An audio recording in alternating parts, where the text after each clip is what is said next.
પણ જો કદાચ બીમારી અંદરની થી છે તો કડવું છે એ મટાડશે. ગળપણથી ડાયાબિટીસ થાય. એટલે મહાપુરુષો કહે છે, સંતો કહે છે કે આયો ખરો પણ જાણ્યો નથી તે મનુષ્ય દેહનો મરમ.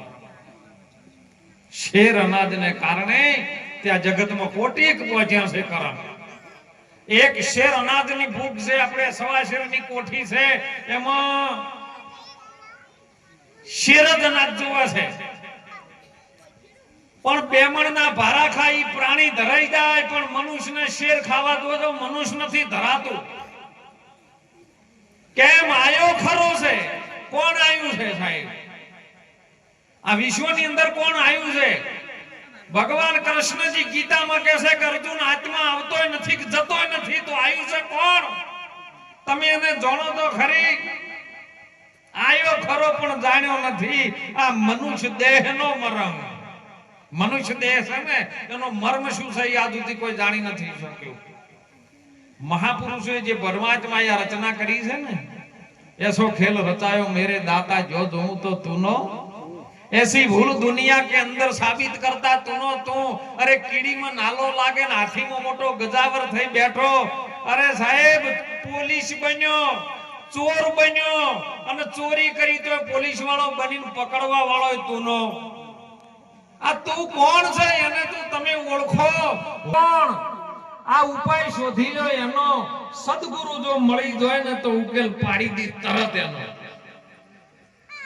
મનસુખ બાબા મને ઘણી વખત ભજનમાં ભેળા થયેલા છે અને મને સુંદર સાહેબ વાત ગમી હતી કે તિલક બાપાનું પહેલું કરો, કારણ કે માતા પિતા છે ને વિશ્વ આપણે સાખીમાં બોલતા હોઈએ છે. પ્રથમ પહેલા કોને સમરવું, કોનો લેવો નામ? માતા પિતા છે ગુરુ આપણા, પછી લઈએ અલગ પુરુષમાં.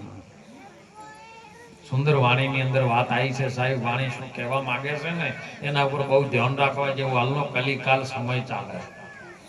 આધ્યાત્મિક સિદ્ધાંત ઘણું ઊંડું છે, સમજવાની કોઈની કેપેસિટી નહીં સાહેબ. પણ અત્યારના સમયની અંદર માણસને શું કરવું એની સમજ લેવા જેવી છે. કારણ કે બધી દુનિયામાં ફરો, આખા વિશ્વમાં ફરો, પણ સુખ નથી. કોને કરોડો રૂપિયા હોય, ગાડીઓ ને વાડીઓ હોય તો કે મારું મોટું અમન જમાઈ હારા નહીં મળે.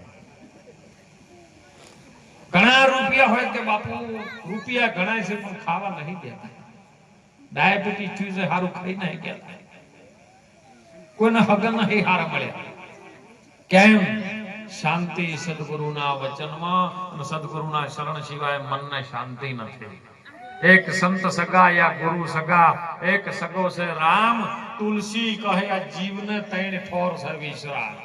આ જીવને ઠરવાનું ઠેકાણું હોય, બળ્યા જળાનો વિહમો હોય અને જીવને જો શાંતિ થતી હોય તો મહાપુરુષો કહે છે કોઈ સદગુરુના વાક્યને તમે સમજી લો, સંતનું શરણ સ્વીકારી લો. જો જેને ધરતી પર આયા ને, અયોધ્યાની અંદર જેને કૌશલ્યાના કુખેથી જન્મ લીધો, એ ભગવાન રામ.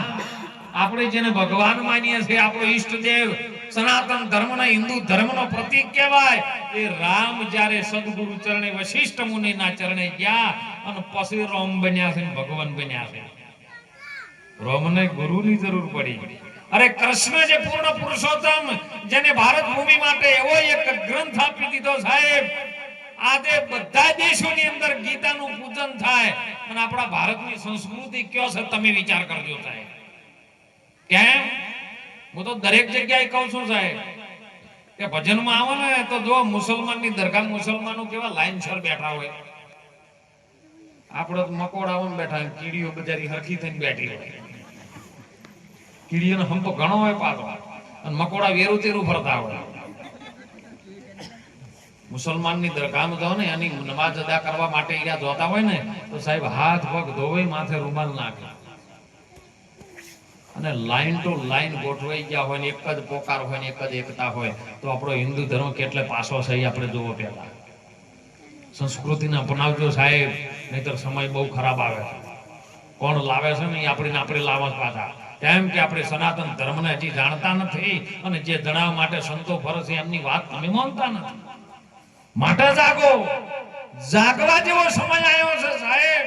હે વીરા મારા જાગો તો જાગ્યા જેવો જોગ છે અને જાગો તો અંધાર મટી જોય વીરા જાગો તો જાગ્યા જેવો આ જોગ છે તત્વનો બન્યો આ પિંડ છે અને મોય સઠી છે શક્તિનો ઉપકાર વીરા મારા જાગો તો હજી જાગ્યા જેવો જોગ છે આ પોત તત્વનું પૂતળું છે પણ શક્તિ વિના અધૂરું છે એ શક્તિ કોણ છે એ ગુરુ મહારાજની અસીમ કૃપાથી બનેલી એ આજ જે શક્તિ તમારી અંદર તો મહાપુરુષો કહે કે આ આયો છે એ અવસર આયો છે કોણ આવ્યું છે અવસર પ્રાપ્ત થયો મનુષ્યનો અવતાર આવ્યો છે અને એનો મર્મ શું છે એ જોણો મર્મ જોણ્યા વિના મેળ નહીં પડે ડોગેરમાં ચોખ્ખો છે ખરો પણ જો સુધી ખંડાય ના અને એનું ભોતરું ન ઉભરે ને તો સુધી ચોખ્ખો ન થાય અને ચોખ્ખો થયા પછી જો કદાચ જીતુભાઈ કંકુનો સંગ કરી દે ને તો સંતોના લલાટ સુધી પહોંચી જાય પણ ડાળનો સંગ કરે તો ખીચડી ભેળો થઈ જાય એટલે સંગ હારો કરજો લોકોનો મહાપુરુષો સંતો આપણા ભારત ભૂમિના જેને જેને આ ધરતી ઉપર આપણને લાયા છે ને હું તો દરેકને કઠોર શબ્દોની અંદર કહું છું કે સાહેબ મણનો અવતાર મળ્યો હોય અને આપણી જનેતાએ આપણને જન્મ આલ્યો હોય ને તો મહાપુરુષો કે જોજે જોજે માનવ રંગ જાય ના એ તને પાછળથી પસ્તાવો થાય ના જોજે જોજે આ માનવ રંગ જાય ના એ માતા પિતાની તું સેવા કરજે જોજે તારી જનેતાનું દૂધ લજવાય ના જોજે જોજે માનવ રંગ રામ નામના તું દીપ જપાવજે અને ભાતે ભાતે ભૂસાય ના સંત સેવામાં ઘણું ધ્યાન રાખજે જોજે તારી ગુરુ ભક્તિનો રંગ જાય ના જોજે જોજે માનવ રંગ કહે રાઠોડ બંદા રંગ એવો રાખજે એ તો મરતા સુધી ભૂસાય ના જેને જેને આ જગતની અંદર જનેતા આપણને 9 માસ વેદના વેઠી અને સાહેબ આ શરીરનું સંચાલન કર્યું છે 9 માસ આજે જેની સત્ર સાહેબ આપણે બેઠા છે ને એ જનેતાનો પ્રસંગ છે સાહેબ સંતોને કહેવું પડ્યું જનેતાના તોલે બીજું કોઈ ન આવે જગતમાં બીજા બધા લુખો લાડ લડાવે જગતમાં જનેતાના તોલે કોઈ ના આવે એક માં હતી દીકરો નાનો નિશાળની અંદર ભણવા જાય અને બાજુમાં બીજા બધા નિશાળમાં જે ભાઈબંધ દીકરાને એમ કીધું ન બાપો છે ન બાપો છે અને તારી માં તો વધળી છે એટલે દીકરાને રોજ ખોટું લાગે પણ માને આઈને કે માં આંખે વધળી હતી જાય આઈને માને કે માં તારી ઓખો કેવી રીતે જતી રહી ને મારો બાપ કયો છે એ તો કે તારો બાપ તો ધરતી ઉપર નથી પણ હવે આ ઓખો કામ જતી રહી તને હાલ નહીં કહું સમય આવશે ત્યારે કહીશ માએ મજૂરી કરી કાળી મજૂરી કરી ભજનમાં નહીં કીધું લોજયને હોટલ મજને બોકડે બી હોટલ યને લોજોમાં એ પ્રથમ બોકડે બિલ પણ જનેતા મારી કાળી મજૂરી કરી મને ખોળામાં બેસી ખવડાવે જગતમાં જન્મ દેનારી રે એ મારી જનેતાના તોલે કોઈ ન આવે એ સમય આવશે સાહેબ મજૂરી કરી દીકરાને ભણાયો ગણાયો અને સારી પોસ્ટ મળી ગઈ સાહેબ નોકરીની હો કલેક્ટરની પોસ્ટ મળી કલેક્ટર થયો હવે કલેક્ટર થયા પછી કોઈ ગમત તો ન રહેવાય એની જો નોકરી ડ્યુટી આવે એ જવું પડે ફરજ અદા કરવી પડે એટલે મોટું મહેસાણા જેવું આવું શહેર અમદાવાદ જેવું શહેર ને ત્યાં નોકરી આવી સાહેબ હવે નોકરી મૂકી અને કલેક્ટર ત્યાં એની ફરજ નિભાવે જો માં ગામમાં છે ગામડાની અંદર ગમે એની થોડું ઘણું વાસણ પૂછડ કરે અને મજૂરી કરે અને એનું પાલન પોષણ કરે દીકરો ત્યાં કણે ગયો છે સારી પોસ્ટ મળી ગઈ કલેક્ટર બન્યો છે અને ત્યાં કણે બે આંખોનો મિલાપ થયો છે સાહેબ અને સારી એવી કોઈ અમે મળી ગઈ અને એટલે એના સાથે એને માને પૂછ્યા સિવાય લગ્ન કરી લીધો બંગલો રાખી દીધો બધું એમ ખેમ રહેશે પણ હોય 6 મહિના થયા તો માની ખબર લેતો નથી એવામાં માને એમ થયું કે લાય મારો દીકરો અમદાવાદ જેવી સિટીની અંદર છે, લાય કોકને પૂછું મારો દીકરો કલેક્ટર છે તો આખું જગત જાણતું છે, મારા દીકરાની ખબર લેવા જાવ. અને સાહેબ માં નીકળી છે, આથડતી નીકળી, કોઈને રસ્તો બતાવ્યો, સાહેબ ગાડીમાં ટિકિટ લઈને બિહારી અમદાવાદ સિટીમાં આવી છે. અને જો એમ કીધું કે મારે કલેક્ટરના બંગલે જવું છે, એટલે રિક્ષા વાળે કલેક્ટરના બંગલાની હોમે ઉતારી.